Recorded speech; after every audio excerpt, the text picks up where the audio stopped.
저는 오늘 역대상 29장 10절로 19절 말씀으로 드리는 삶 이와 같은 제목으로 말씀 전하도록 하겠습니다. 한번 따라 하실까요? 드리는 삶.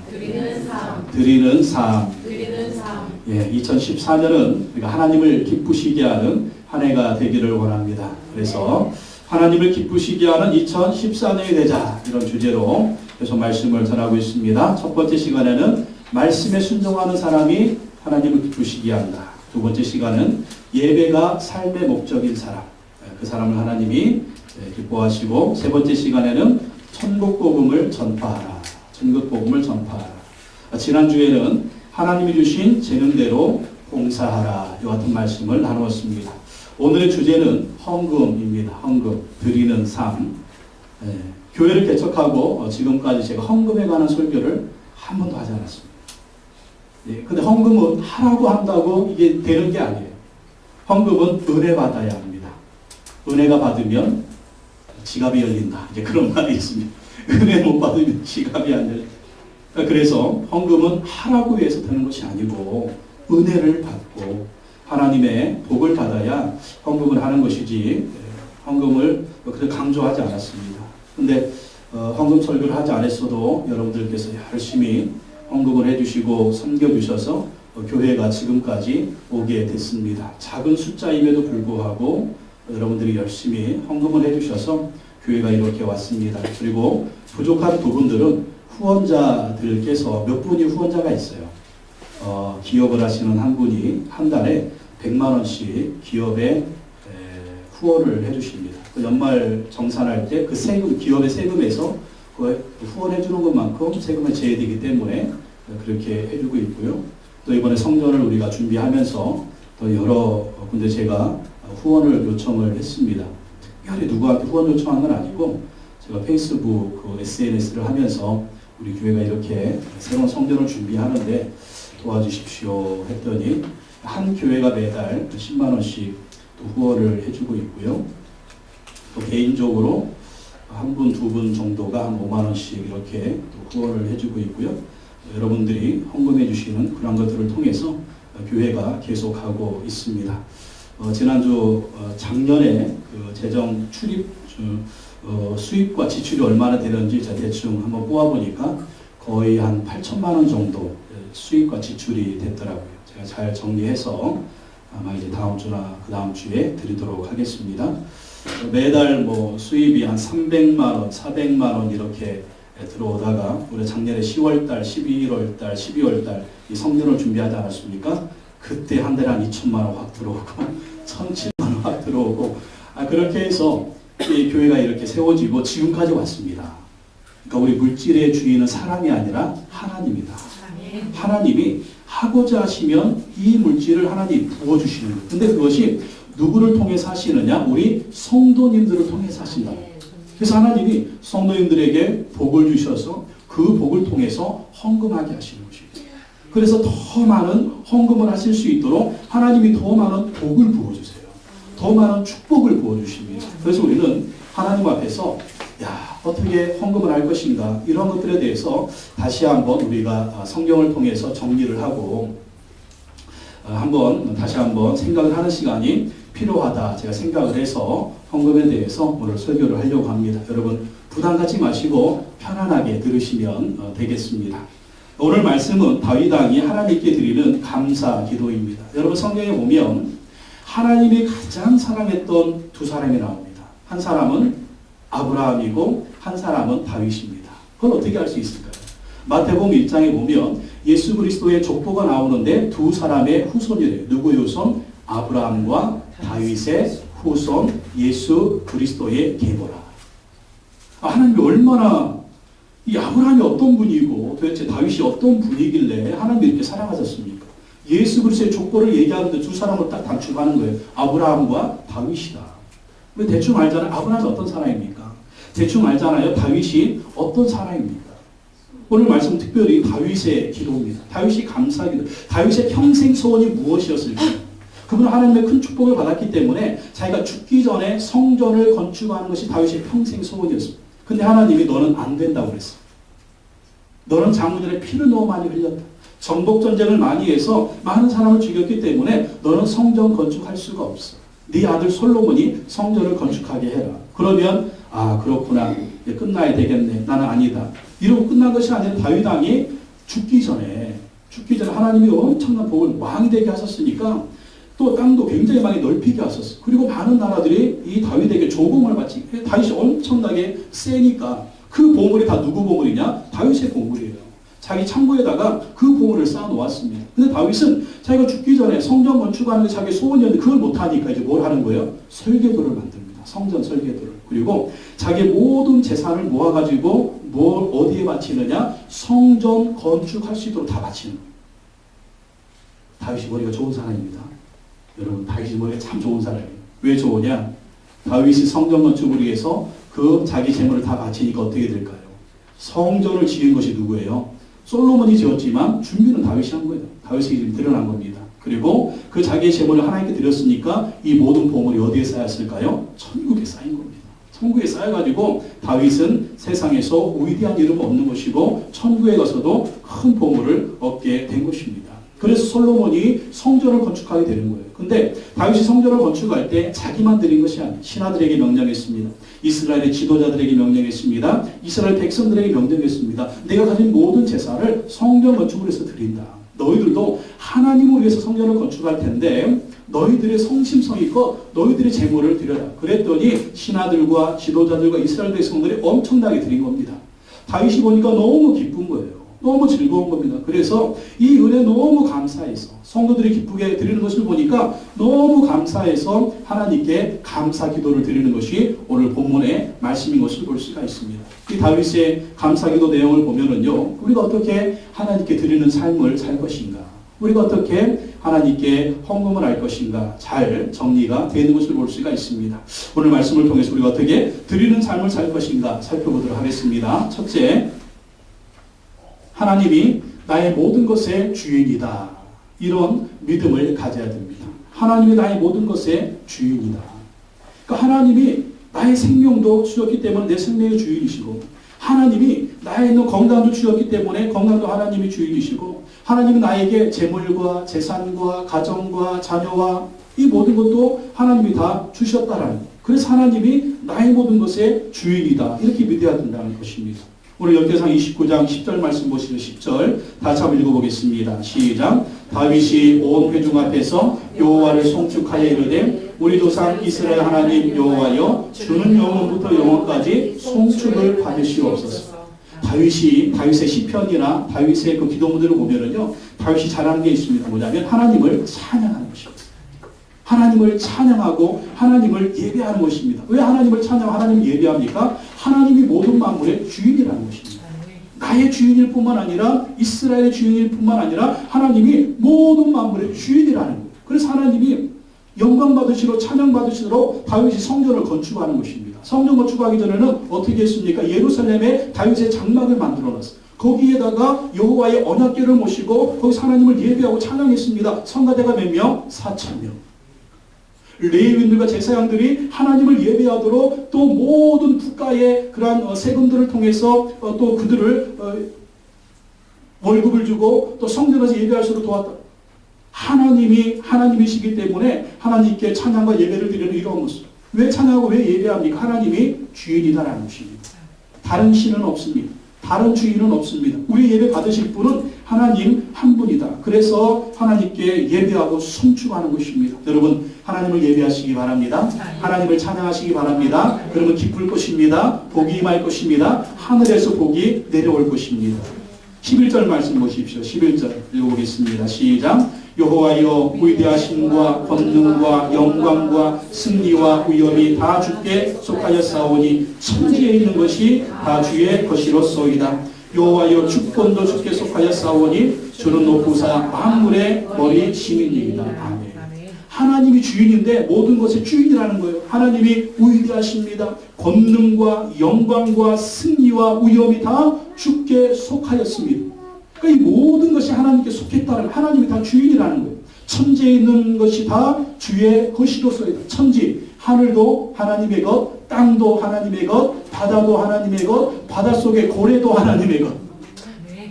공중에 나는 참새와 제비와 독수리도 하나님의 것. 지금 저류독감이 난리가 났습니다. 여러분 이거요 비상이에요 비상. 예? 지금 수십만 마리 지금 도살처 번지고 있어요. 그러나 하나님이 기러기의 주인이시고 하나님이 가창오리의 주인이시고 하나님이 오리의 주인이시고 하나님이 닭들의 주인이시기 때문에 하나님이 치료하시면 될 줄로 믿습니다. 그래서 우리가 하나님께 기도하는 거예요. 천지에 있는 것이 하나님의 것입니다. 또 여호와여 주권도 주께 속하여 싸우니 주는 높으사 만물의 머리심입니다. 하나님이 모든 나라의 주인 되시는 것입니다. 하나님이 모든 게 주인이기 때문에 우리는 참 안심이 돼요. 뭐가 안심이 됩니까? 북한의 김정은이가 요즘 이상한 말 또 하고 있잖아요. 군사적인 무슨 모든 적대 행위를 중지하자. 이게 더 이상해. 이게 정말 더 이상해요. 예? 또 의상가족 상봉하자. 뭐 그러면서 막 육자회담 하자. 이게 더 이상해. 왜? 그전에는 뭐 전쟁하느니 불바다 만든다느니 뭐 이러다가 갑자기 이러니까 이 늑대소년 같아. 늑대소년. 늑대야 하고 외치면 이게 늑대가 오는 줄 알아야 되는데 또 거짓말하네. 또 거짓말하네. 이게 더 불안해요. 그것뿐입니까? 일본. 아니 다보스 포럼에 가가지고 지금 우리가 일본이 중국하고 전쟁할 수 있대요. 1차 대전 상황하고 비슷하대요. 영국하고 독일이 전쟁한 것처럼 지금 중국하고 일본이 이게 할 말입니까 이게? 아베 총리의 그 속셈이 드러난 거예요. 속셈이 드러난 거예요. 다시 도발할 수 있다라는 거예요. 2차 대전처럼 다시 외정시대처럼 다시 우리나라 중국 동남아 침략할 수 있다는 이게 말이 됩니까? 여러분 그럼 우리는 안심이 됩니다. 하나님이 동북아의 주인이십니다. 하나님이 한반도의 주인이십니다. 아베가 주인이 아니에요. 김정은이 주인이 아니에요. 하나님이 주인이십니다.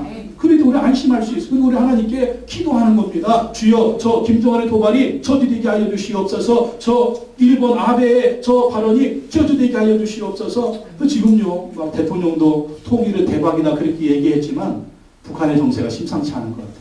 중국은요 압록강변에서 지금 계속 2달째 실전훈련하고 있어요.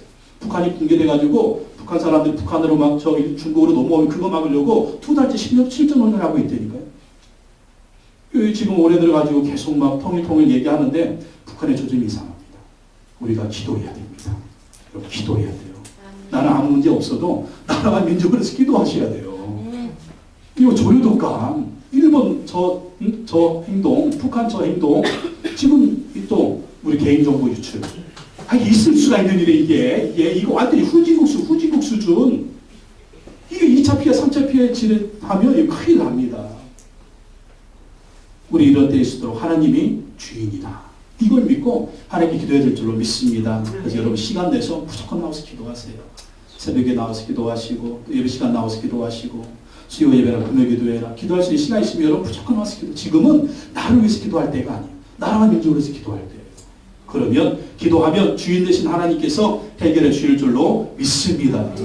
또 12절 말씀은 12절 읽어볼까요? 시작. 부와 기가 주께로 말미암고 또 주는 만물의 주제가 되사 손의 권세와 능력이 있사오니 모든 사람을 크게 하심과 강하게 하심이 주의 손에 있나이다. 부와 기가 주께로 말미암고 이게 무슨 말이에요? 하나님이 부자가 되게 하신다. 하나님이 귀한 사람 되게 하신다는 것입니다. 또 하나님은 만물의 주제, 만물을 다스리시는 분이 하나님이라는 거예요. 하나님의 손에 권세와 능력이 있다는 것입니다. 모든 사람을 크게 하심과 강하게 하심이 누구의 손에 있다? 하나님의 손에 있다. 여러분 지금 이건 누구 얘기하고 있을까요? 다윗이 지금 자기 간증하고 있는 거예요.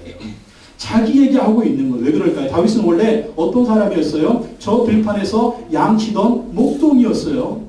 파령개 중에 막내, 아무도 신경 쓰지 않는 그런 사람이었습니다. 무시받아도 이렇게 무시받는 그런 사람이었어요.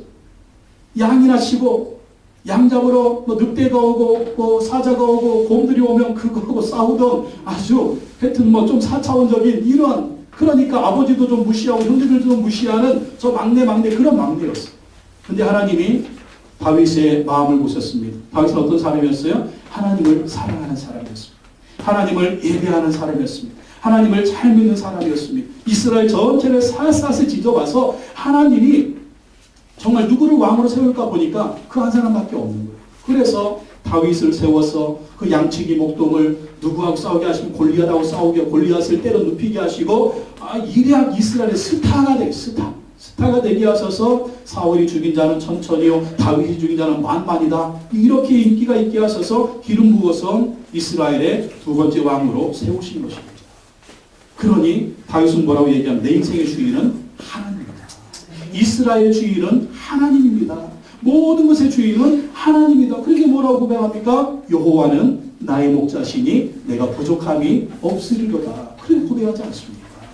그러면서 이 하나님을 예배하는 것입니다. 나의 주인 하나님을 찬양합니다. 이스라엘의 주인 하나님을 찬양합니다. 모든 역사와 민족과 열방의 모든 것의 주인 되신 하나님을 찬양합니다. 부자들의 주인 하나님을 찬양합니다. 귀족들의 주인이신 하나님을 찬양합니다. 권세자들의 주인이신 하나님을 찬양합니다. 능력의 주인이신 하나님을 찬양합니다. 모든 강한 자들의 주인 되시는 하나님을 찬양합니다. 만왕의 왕이신 하나님, 만주의 주가 되시는 하나님을 찬양합니다. 이렇게 다윗은요 하나님을 주인으로 인정하는 것입니다. 13절 보십시오. 13절 읽어보겠습니다. 시작. 우리 하나님이여 이제 우리가 주께 감사하며 주의 영원한 이름을 찬양하나이다. 이 하나님께 감사하는 거예요. 이 하나님을 찬양하는 것입니다. 나에게 복을 주신 분, 나의 주인, 이 나라의 민족의 주인, 이 민족의 역사에 복을 주신 이 하나님 감사합니다. 주님을 찬양합니다. 우리 이러한 마음을 가져야 된다는 것입니다. 내 거니까 내가 주인이지 아니라는 거예요. 하나님 그걸 다 주셨다라는 것입니다. 생명도 하나님이 주셨고, 재물도 하나님이 주셨고, 자녀도 하나님이 주셨고, 아내도 하나님이 주셨고, 남편도 하나님이 주셨고, 하나님이 주신 것. 왜 그럴까요? 요즘에 애기 안 생기는 집이 참 많아요. 애기 안 생기는 집. 그러니까 애기가 잘 생기는 집들은 애가 잘 생겼나 보다. 그런 거지만 애기 안 생기는 집들은 얼마나 그 애기도 하나님이 주셔야 됩니다. 하나님이. 뱃속에 잉태된 성경에 보면 하나님이 태물을 넣으십니다. 하나님이 태물을 닫기도 하고 태물을 열기도 하세요. 그래서 아기를 주는 것도 하나님이십니다. 그래서 우리가 자녀들이 있지만 우리 자녀들도 하나님입니다. 그래서 우리 자녀들도 하나님이 기뻐하시는 자녀들도 키워야 된다라는 것입니다. 그래서 우리의 모든 것의 주인이 하나님입니다. 이런 마음을 가지고 하나님께 드리는 삶을 살아야 된다라는 것입니다. 정주라고 하는 곳에 옛날에 정주라고 하는 곳에 박연순 집사님이 계셨습니다. 이 박연순 집사님이 예수님 믿으니까 너무나 좋았습니다. 너무 좋아가지고 하나님을 사랑하고 교회를 그렇게 사랑했습니다. 정말 내가 평생 하나님께 헌신하고 정말 교회를 위해서 열심히 살았으면 좋겠다. 그래서 이 박연순 집사님이 논밭을 팔아가지고 교회에다 헌금했습니다. 헌금하고 교회에 들어가서 사찰로 자원에서 사찰이 됐습니다. 사찰이 돼서 봉사하며 살았습니다. 근데 이 소식을 알메킨이라고 하는 선교사님이 듣고 너무나 감동했습니다. 이야, 이 조선에 이렇게 믿음 좋은 그 정집사님이 있냐. 근데 그 정집사님 참 너무나 감동이 되는데 내가 뭐 도와줄 일 없냐. 또 보니까 거기에 아들이 하나 있네. 아들이 있어가지고 이 선교사님이 너무 감동해서 이 알메킨 선교사님이 그 아들을 데려다가 중국에서 공부를 시켰습니다. 중국에서 공부를 시키고 이 알메킨 선교사님이 또 미국 선교사님이나 미국으로 데려가서 공부를 프리스턴 대학교에서 공부를 시켰습니다. 또 예일 대학교에서 박사학위를 받게 했어요. 그 아드님. 그래서 그 아드님이 한국에 돌아와가지고 우리나라 초대 문교부 장관이 됐습니다. 그리고 초대 연세대학교 총장이 됐습니다. 그분이 누구냐? 바로 백낙준 박사님. 백낙준 박사. 여러분 우리가 하나님께 드리면 야 나는 이제 아무것도 없는 게 아닌가. 그게 아니라 하나님 다 보고 계십니다. 하나님 다 기억하십니다. 그리고 하나님은 더 큰 은혜와 축복을 주신다라는 것입니다. 두 번째 우리가 기억해야 될 건 무엇입니까? 나는 하나님의 청지기다. 그렇게 믿어야 된다는 거예요. 나는 하나님의 청지기다. 여러분 청지기가 무엇입니까? 주인의 것을 관리하는 게 청지기입니다.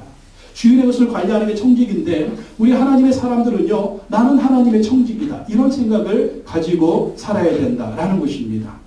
오늘 역대상 29장 14절 말씀 한번 읽어보겠습니다. 14절 시작. 나와 내 백성이 무엇이기에 이처럼 즐거운 마음으로 우리가 주의 손에서 받은 것으로 주께 드렸을 뿐이니이다. 아멘. 여러분 다윗의 고백을 보십시오. 나와 내 백성이 무엇이기에 이처럼 즐거운 마음으로 들을 힘이 있었나이까. 다윗은 자기의 재산을 다 바치면서 또 귀족들과 지도자들과 신하들과 이스라엘 백성들이 하나님의 성전을 위해서 그 제물을 드리는데 즐거운 마음으로 즐거운 마음. 아무도 억지로 이 제물을 드리지 않았다. 즐거운 마음으로 드렸다는 거예요. 그 이유가 뭐라고요? 모든 것이 주께로 말미암아 싸우니 우리가 주의 손에서 받은 것으로 주께 드렸을 뿐이니라. 지금 다윗과 이스라엘 백성들이 가지고 있는 모든 제물이 누가 주셨다고요? 하나님이 주셨다라는 거죠. 하나님이 주신 것을 하나님께 드렸을 뿐이다. 이렇게 고백을 합니다. 왜 그럴까요? 그렇습니다. 이스라엘 나라를 세워주신 분이 하나님이잖아요. 이스라엘 얼마나 연약한 나라입니까? 근데 주변국보다 강하게 하신 분이 하나님이시잖아요.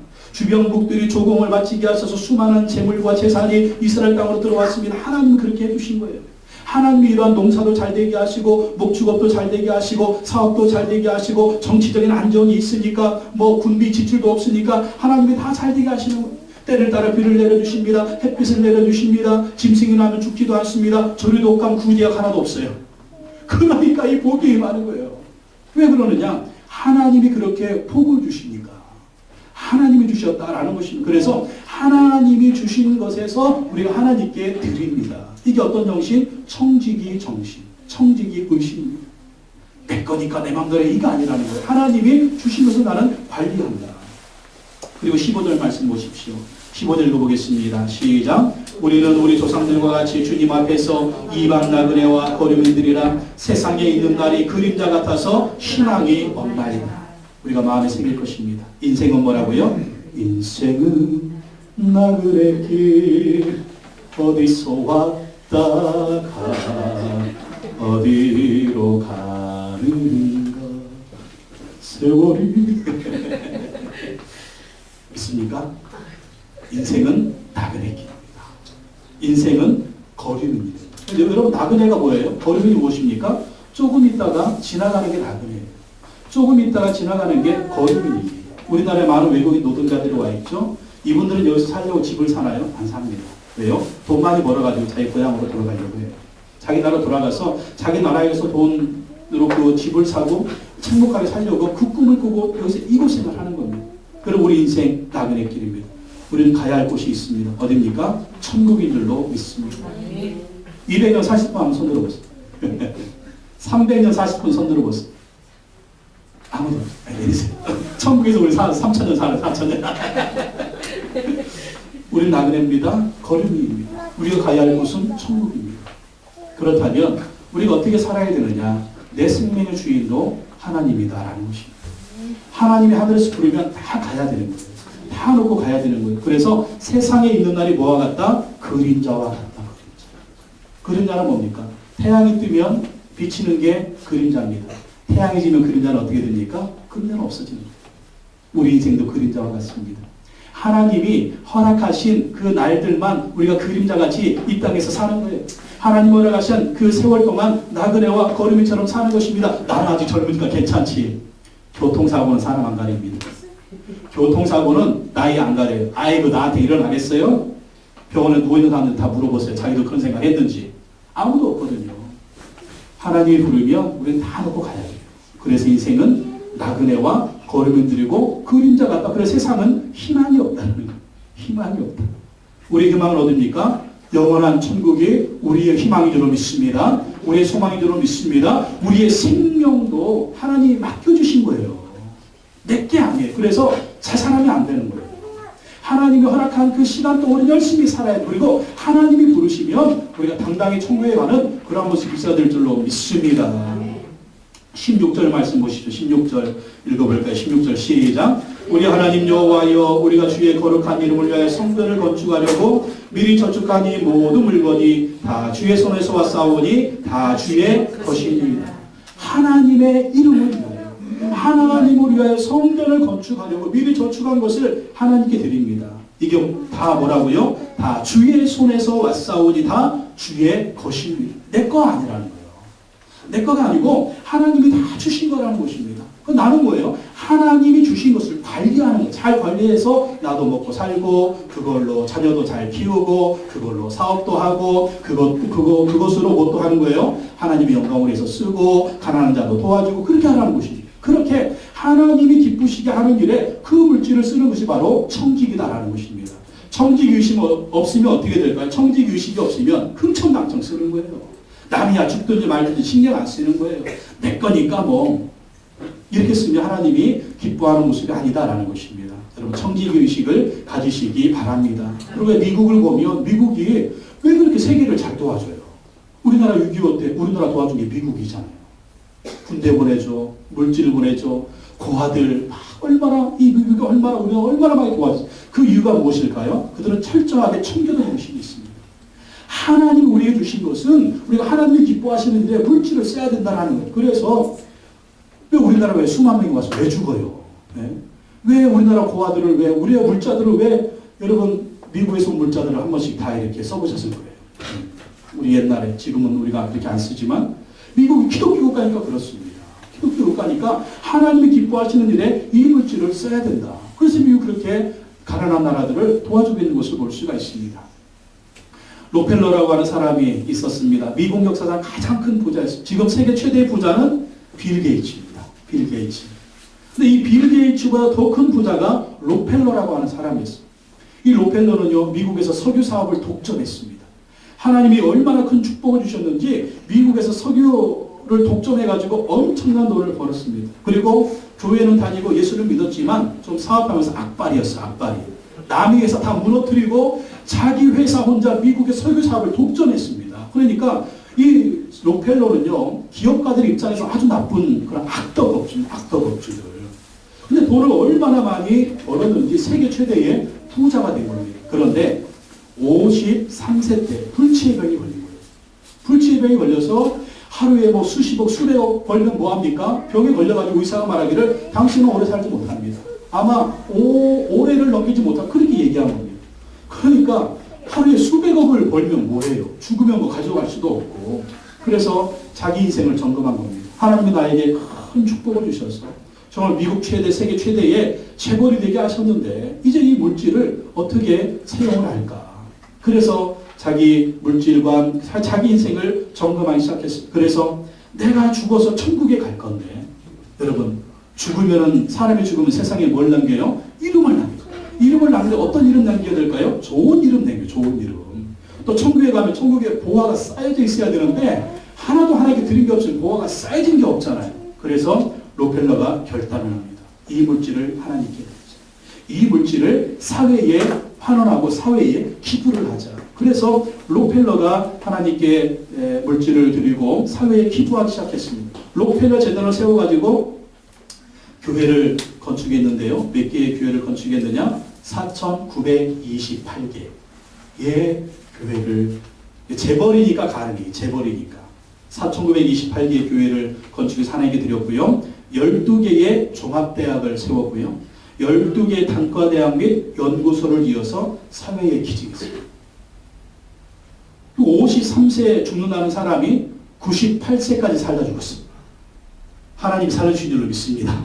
좋은 일 더 많이 하라고, 선한 일 더 많이 하라고, 교회 더 많이 세우라고, 사회에 기부도 많이 하라고. 그래서 제일 돈 많이 번 사람이 기부를 제일 많이 한 사람이었어요. 제일 돈 많이 번 사람이 교회를 제일 많이 세우는 사람이 되었다라는 것입니다. 그래서 지금 록펠러 하면 선한 사람, 헌신한 사람, 기부를 많이 한 사람, 교회를 많이 세운 사람으로 우리에게 인식이 되고 있다라는 거예요. 그래서 록펠러는 이 기부를 통해서 천국에 많은 보물을 쌓아놓고 또 이 세상에서 아름다운 이름, 명성 있는 이름을 남기게 되었다라는 것입니다. 이게 바로 청지기 정신입니다. 세 번째, 하나님께 드리는 것은요, 천국의 보물을 쌓아놓는 것이다. 이렇게 우리가 믿어야 된다라는 것입니다.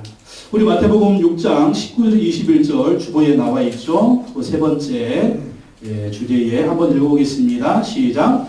너희를 위하여 보물을 땅에 쌓아두지 말라. 거기는 종과 동독이 해하며 도둑이 구멍을 뚫고 도둑질하느니라. 오직 너희를 위하여 보물을 하늘에 쌓아두라. 거기는 좀이나 동독이 해하지 못하며 도둑이 구멍을 뚫지도 못하고 도둑질도 못하느니라. 내 보물이 있는 그곳에는 내 마음도 있느니라. 아멘. 보물을 어디에 쌓아놓으라? 보물을 하늘에 쌓아놓으라.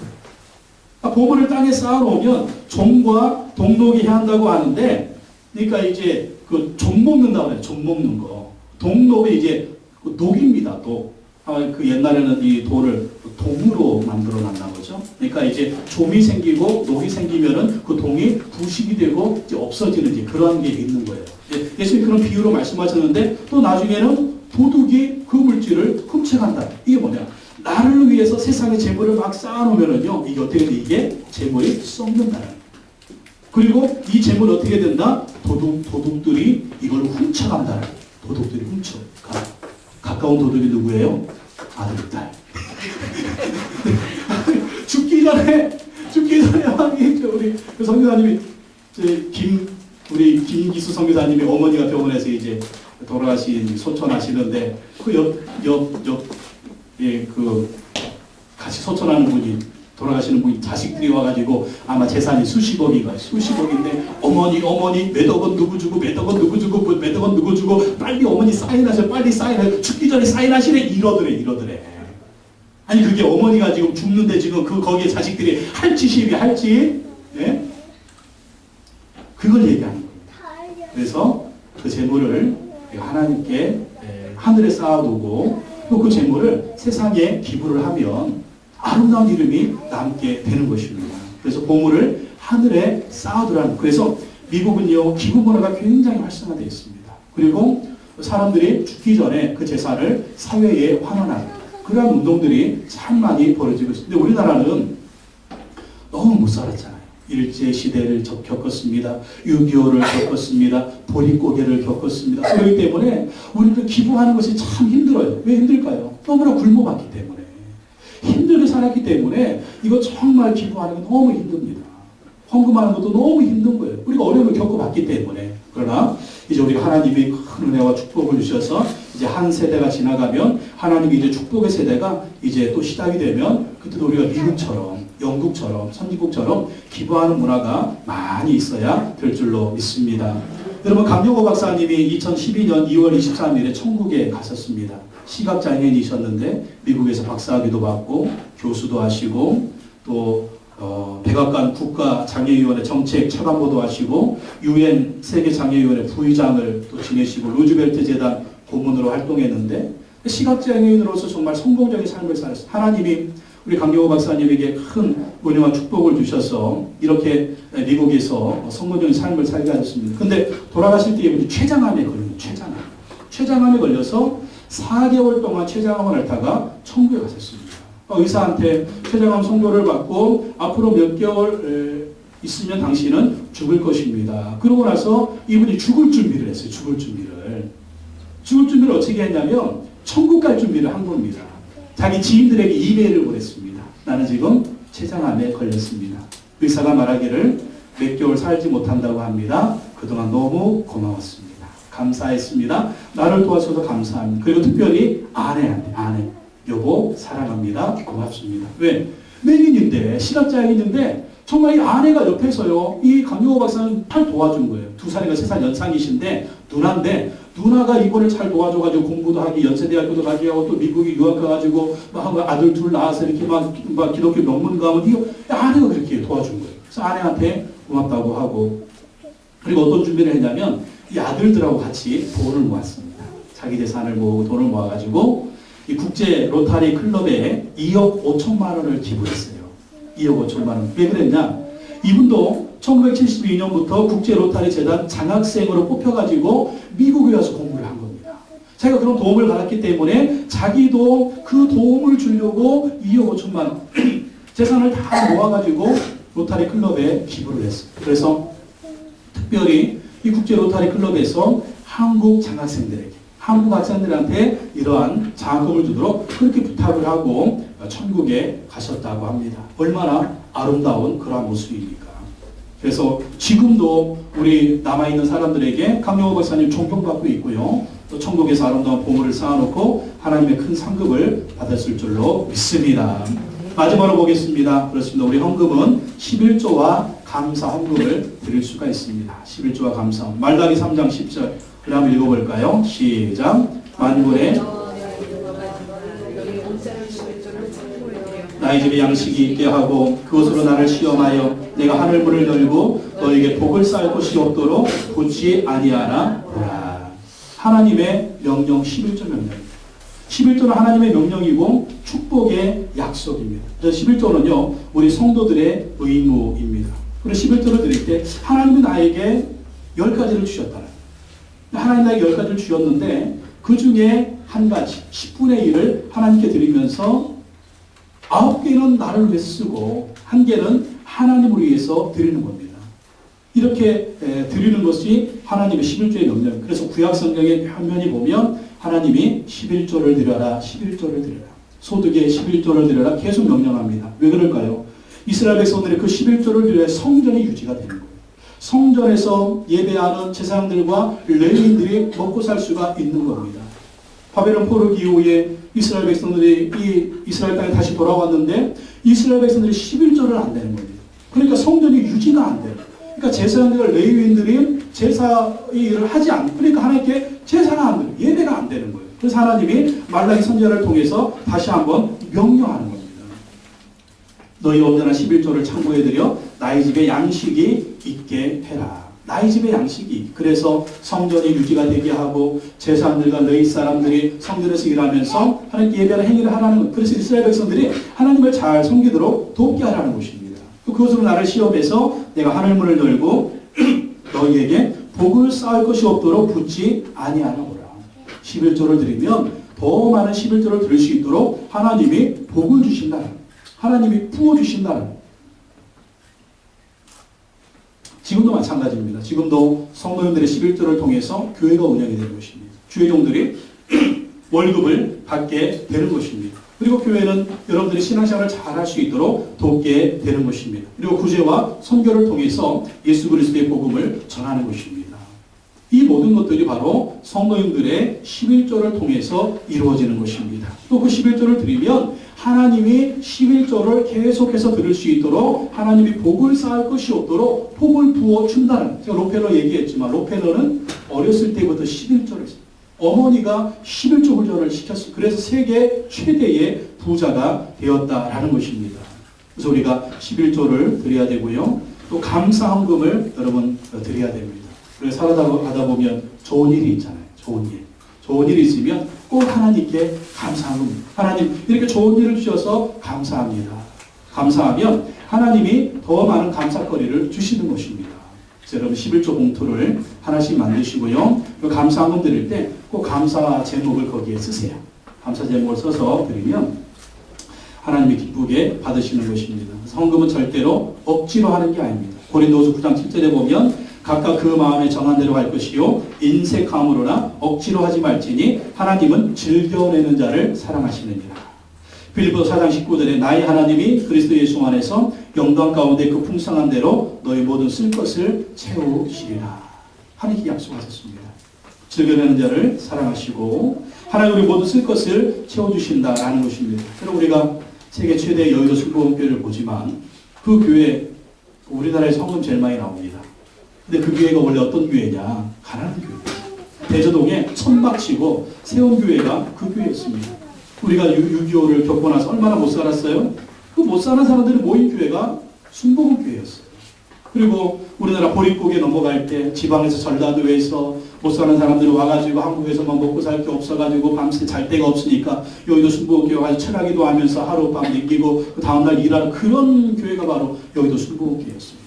가난한 사람들, 못 사는 사람들이 모인 교회가 그 교회였는데 그 가운데서 여러 사람들이 기도하고 예배하고 11조 드리고 감사함을 드리고 열심히 일했더니 지금은 그 교회가 세계 최대의 교회가 되었고 또 많은 성도님들이 복을 받게 된 겁니다.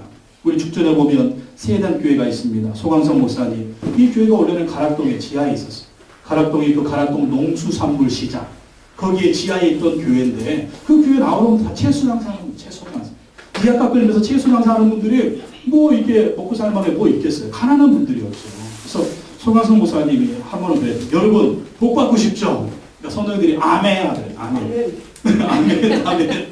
여러분 성경에 보니까 11조를 드리면 하나님이 쌓을 것이 없도록 복을 부어주신다고 약속하셨는데 여러분 우리가 힘들고 어려워도 하나님께 11조를 드립시다. 그럼 하나님이 복을 성도님들이 채소 장사하면서 정말 그 채소 다듬어 팔면서 그냥 그 피 같은 돌을 하나님께 11조를 드렸다. 그래서 하나님이 성도들에게 복을 부어주셔가지고 그 세대 교회가 분당에 왔다가 또 죽전에 저렇게 큰 교회를 또 지어서 열심히 또 전도하고 열심히 하나님을 섬기는 것을 볼 수가 있습니다. 여러분 그러니까 하나님께 드리면은요, 하나님은 더 많은 것을 드릴 수 있도록 축복해 주십니다. 축복해 주십니다. 우리 권사님하고 우리 강민영 권사님하고 늘 얘기하면 6.25 때 얘기, 외정시대 때 얘기합니다. 우리 거기 얘기합니다. 우리 자녀들 이 7남매 8남매 키우시는데 어려웠던 얘기도 하세요. 근데 지금은 우리 자녀들 다 이렇게 복을 주셔가지고 자녀들이 잘 사는 얘기합니다. 하나님을 잘 섬기고 또 하나님을 예배하고 하나님을 의지했더니 하나님이 이제 자녀까지 이렇게 복을 주셨다는 거예요. 그리고 이 고백이 우리 모두의 고백이 되기를 원합니다. 우리 하나님께 헌신한 것, 11조 드린 것, 감사한 것 드린 것 하나님이 다 보시고 기억하십니다. 그리고 100배의 복으로 갚아주실 줄로 믿습니다. 그리고 헌금은 그럼 믿음대로 하십시오. 형편대로 하십시오. 헌금해가지고 시험 든다 그러면 헌금 하지 마세요. 헌금하고 시험 들어가지고 교회 안 나는 것보다 헌금 안 하고 교회 다니는 게 100배라요. 힘들지 마세요. 형편대로 하세요. 믿음대로 하세요. 그리고 부부지간에 상의해서 하세요. 부부지간에 상의해서 11조 할까 말까. 배우자가 노하면 하지 마세요. 노하면 하지 마시고 기다리세요. 그리고 처음에 10분의 1, 11조가 안 되면 100분의 1부터 하세요. 100분의 1. 그 다음에는 50분의 1. 그 다음에는 10분의 1. 그 다음에는 10분의 2. 그 다음에는 10분의 3, 4, 5 먹고 살만하면 워런 버핏과 빌 게이츠가 기부운동을 벌이고 있습니다. 세계 최대의 부자들인데 이분들이 99%를 내립니다. 자기 재산의 99%. 1%만 해도 수백억이 이 사람들은 99%를 내립니다. 99%. 그리고 미국의 재벌들, 세계 재벌들에게 기부운동을 펼치고 있습니다. 당신들도 내어놓으십시오. 우리는 99% 내놓겠습니다. 당신들도 내놓으십시오. 그래서 가난한 사람을 돕시다. 우리가 세상을 섬기시다. 이러니 얼마나 빌 게이츠, 워런 버핏 얼마나 세계 최대 부자인데 이제는 존경받는 사람들이 되는 거예요. 바로 이게 기부와 헌금입니다. 하나님이 이런 것을 통해서 우리를 복되게 하시고 세상을 복되게 하시는 것입니다. 여러분, 경제적 어려운 시간입니다. 헌금하는 것이 힘들고 하나님께 드리는 것이 힘듭니다. 그러나 하나님이 여러분을 더 큰 복을 주실 것입니다. 하나님 믿고 결단하며 하나님께 형편껏 믿음껏 한번 헌금해 보십시오. 하나님이 여러분을 복되게 하시고 여러분의 자녀들도 잘되게 하셔서 복의 복을 보실 줄로 믿습니다. 기도하겠습니다. 하나님 아버지 감사합니다. 오늘 우리가 하나님께 어떻게 드리는 삶을 살 것인가 말씀을 통해서 살펴보았습니다. 하나님 우리에게 천국을 주시고 하나님 우리에게 예수 그리스도의 풍성한 은혜를 주시고 또 부활의 소망을 주셨습니다. 돈으로 살 수 없는 천국, 돈으로 살 수 없는 구원, 돈으로 살 수 없는 하나님의 자녀들의 큰 축복, 부활의 소망을 허락해 주셨습니다. 이러한 축복을 받았사오니 우리도 하나님께 드리는 삶을 살게 하시고 우리도 세상을 섬기는 그러한 삶을 살아갈 수 있도록 인도하여 주옵소서. 예수님의 이름으로 기도하옵나이다. 아멘.